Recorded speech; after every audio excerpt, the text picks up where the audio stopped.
वाली वीडियो में हम हड़प्पा सभ्यता के प्रमुख स्थलों को देखेंगे और उन स्थलों को देखेंगे जहां से बार बार सवाल आते हैं। इसमें आपको परिपक्व हड़प्पा स्थल भी मिलेंगे, प्रारंभ काल और उत्तर काल के भी हड़प्पा स्थल मिलेंगे।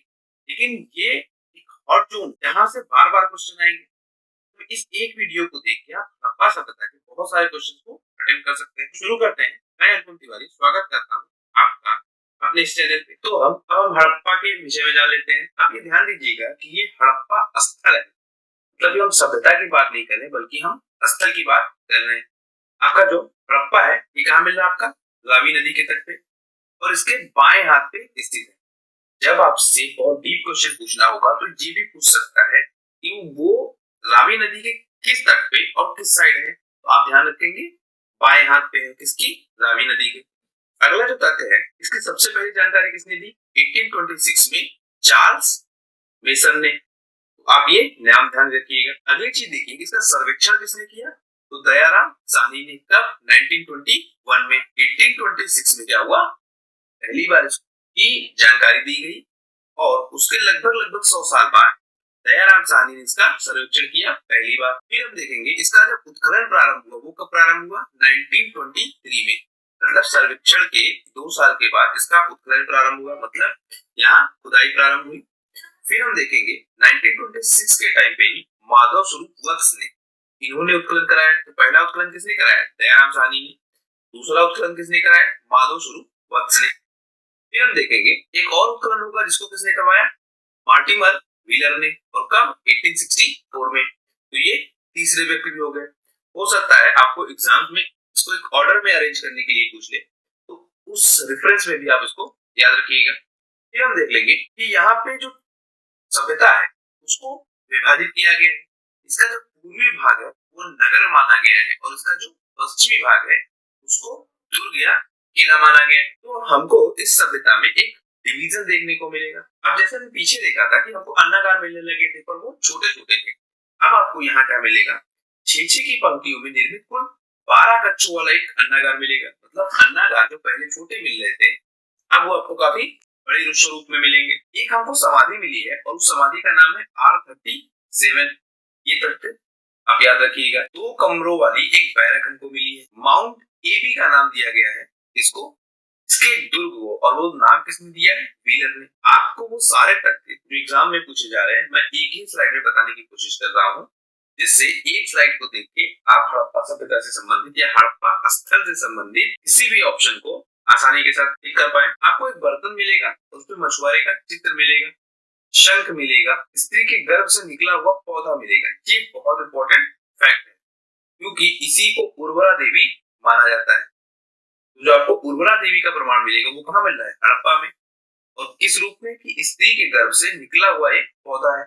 और ये क्या मिलेगा आपको? मूर्ति रूप में मिलेगा। पीपल का बना एक इक्का मिलेगा, ईंटों के वृत्ताकार चबूतरे मिलेंगे, गेहूं और जौ के दाने मिलेंगे।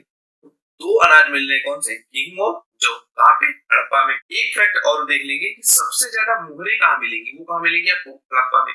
मुहरे हड़प्पा पूरी सभ्यता का बहुत फेमस है, लेकिन उस पूरी सभ्यता में भी जब आप हड़प्पा में देखेंगे, मतलब हड़प्पा स्थल में देखेंगे, तो वहां आपको सबसे ज्यादा मुहरे मिलेगी।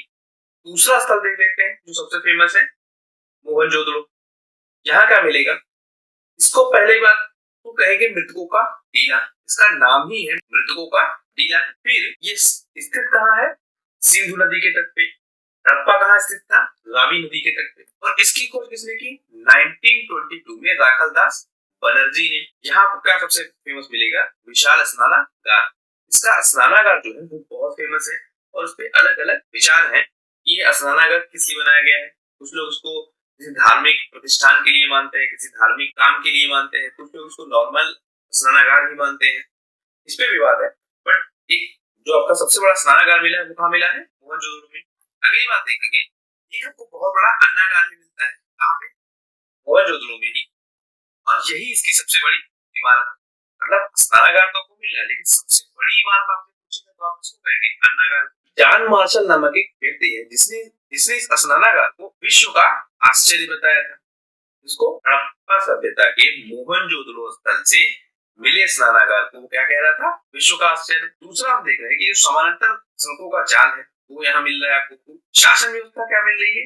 जनतंत्रात्मक मतलब लोकतंत्र जैसी कुछ व्यवस्था है, मतलब जनता ही प्रशासन की प्रमुख भूमिका में है। ये एक बहुत इंपॉर्टेंट फैक्ट। इसका एक टीला है जो इसके पश्चिमी भाग में स्थित है। इस टीले को स्तूप टीला कहा जाता है और ये स्तूप टीला बनवाया किसने था?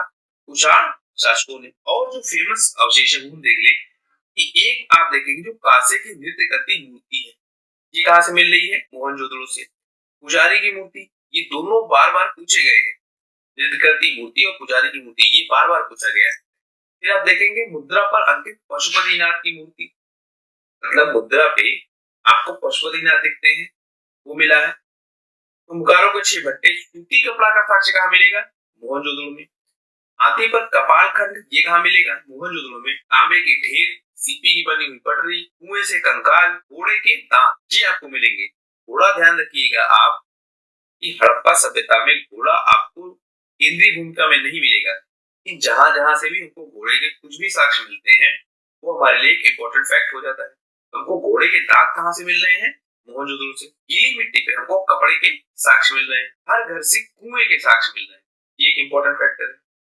अब देखिए जो अब प्रारंभिक स्थल थे जहाँ पे यही सारी चीजें बहुत कम मात्रा में मिल रही थी, वही अब ज्यादा मात्रा में मिलने लगेंगी। और एकरूपता की जो व्यवस्था है सारी चीजों में, चाहे वो मुद्रा व्यवस्था हो, चाहे वो वृद्धान व्यवस्था हो, चाहे वो जल निकासी व्यवस्था हो, घर निर्माण की व्यवस्था हो, सब में आपको एकरूपता अधिक देखने को मिलेगी। अगर आप देख लीजिए जो कालीबंगा है, इसको क्या कहा जाता है? सैंधव सभ्यता की तीसरी राजधानी। पहला कौन सा आपका? हड़प्पा और दूसरा मोहनजोदड़ो।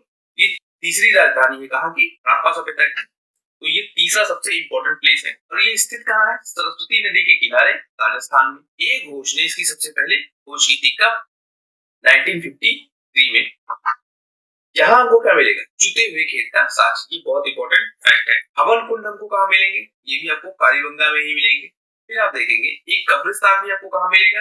कालीबंगा में। एक जो अंतर आपको मिलेगा कालीबंगा से अन्य स्थलों में, मतलब मोहनजोदड़ो और हड़प्पा से जो आपको अंतर मिलेगा, कालीबंगा में जो आपके घर होंगे वो कच्ची ईंटों के बने होंगे, जबकि मोहनजोदड़ो में और हड़प्पा में जो होगा वो आपकी पक्की ईंटों के घर मिलेंगे। दूसरे आप देखेंगे कि जल निकासी की जो व्यवस्था है वो उतनी उन्नत नहीं मिलेगी।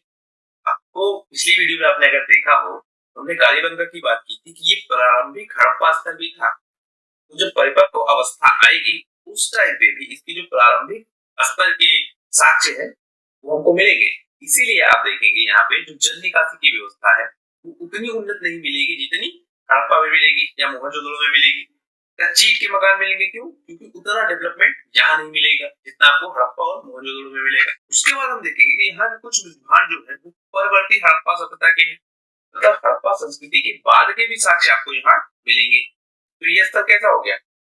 हड़प्पा से पहले का, हड़प्पा के साथ का और हड़प्पा के बाद का भी। ये सभ्यता आपको कुल 5 लेयर्स में मिलेगी। जैसे ये 3 लेयर तो ये हो गए, इसके अलावा भी 2 लेयर आपको मिलेंगे, एक लेयर और पहले से और एक लेयर और बाद में, ठीक है। तो इस तरह ये सभ्यता 5 लेयर में डिवाइडेड है। यहाँ पे जो आपको अवशेष मिलेंगे उसमें एक चीज आप ध्यान रखिए, जूते हुए हल्के साक्ष्य मिलेंगे, ईंटों से बने चबूतरे मिलेंगे, हवन कुंड मिलेगा, अन्नागार मिलेगा, घरों में कच्ची ईंटों का प्रयोग मिल रहा है, युगल तथा प्रतीकात्मक समाधियां मिलेगी। ये एक इंपॉर्टेंट फैक्टर है।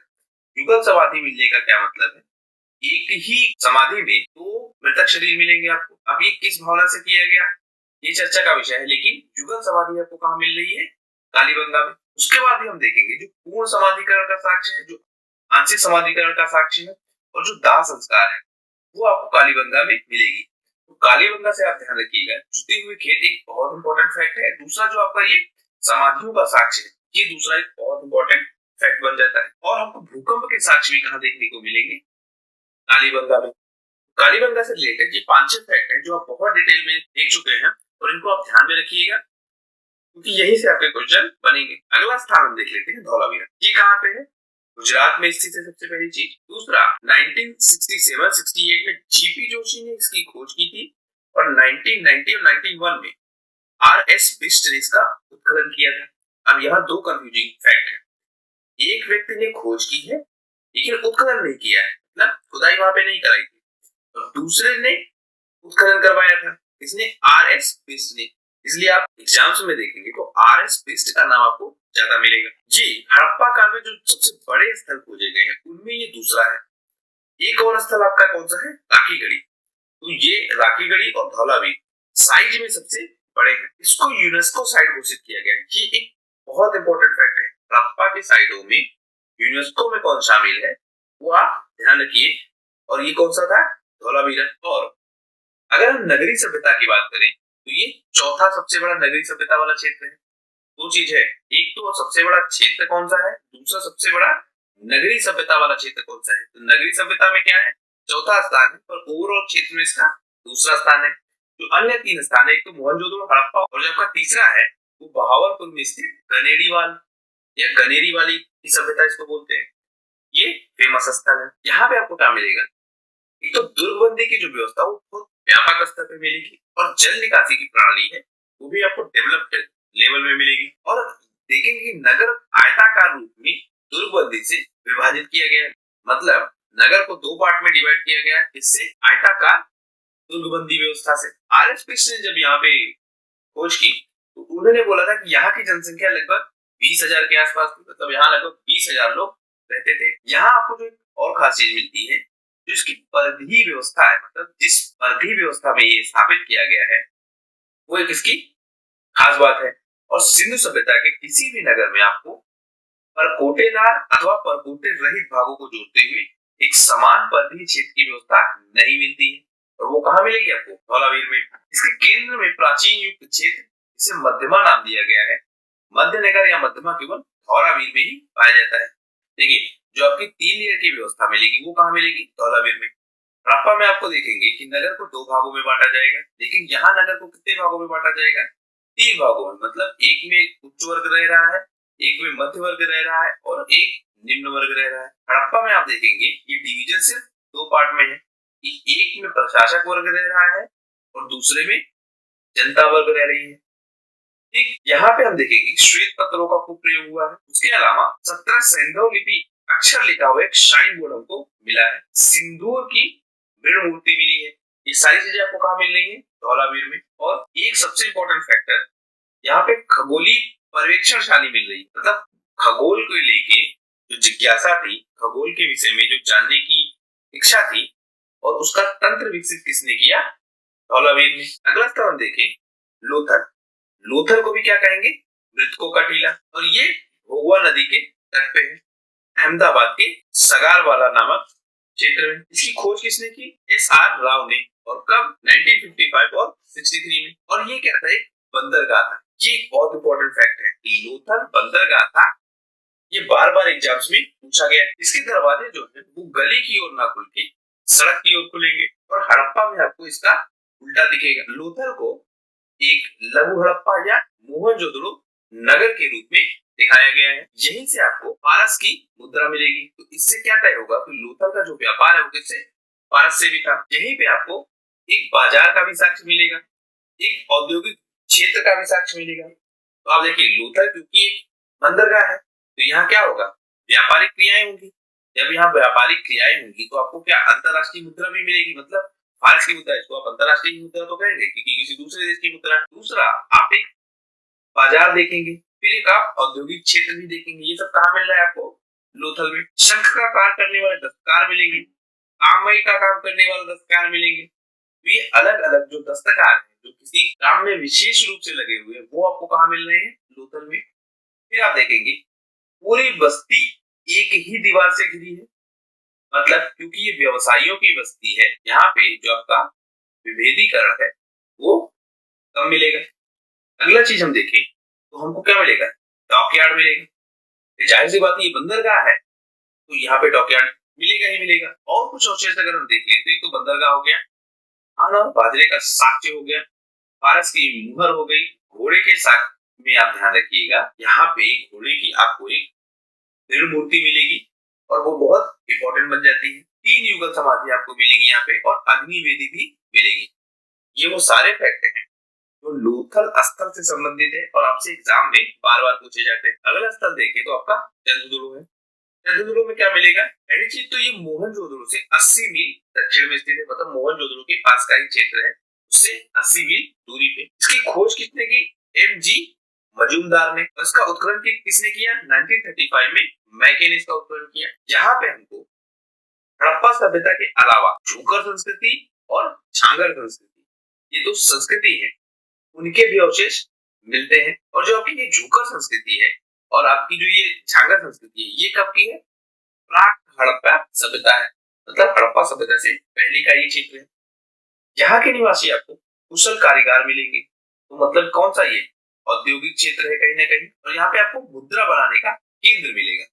मुद्रा बनाने का केंद्र सबसे पहले कहाँ मिल रहा है आपको? चंद्रदुड़ो में। फिर आप देखेंगे अलंकृत हाथी मिलेंगे, खिलौने मिलेंगे, कुत्ते द्वारा बिल्ली का पीछा करते हुए पदचिन्ह मिलेंगे। सौंदर्य प्रसाधन में प्रयुक्त लिपस्टिक कहाँ मिली है? ये सवाल पूछा जा चुका है, लिपस्टिक कहाँ से मिली है, तो आपका कौन सा स्थल है? चंद्रदुड़ो। अगली बात देख लीजिए, एकमात्र पूरा स्थल है जहाँ से वक्राकार ईंटें मिली है, वो ईंटें मिलेंगी आपको कहाँ से? चंद्रदुड़ो से। और ये एकमात्र स्थल है पूरी सिंधु घाटी सभ्यता। फिर हम देखेंगे यहाँ आपको दुर्ग नहीं मिलेगा। सिंधु घाटी सभ्यता के कई स्थलों में आपको दुर्ग व्यवस्था मिल रही थी, लेकिन ये वो स्थान होगा जहां से आपको दुर्ग नहीं मिलेगा। अगला स्थल हम देख ले तो बनावली। बनावली कहाँ है? हरियाणा के हिसार जिले में। सबसे पहली चीज, इसका उत्खनन किसने किया?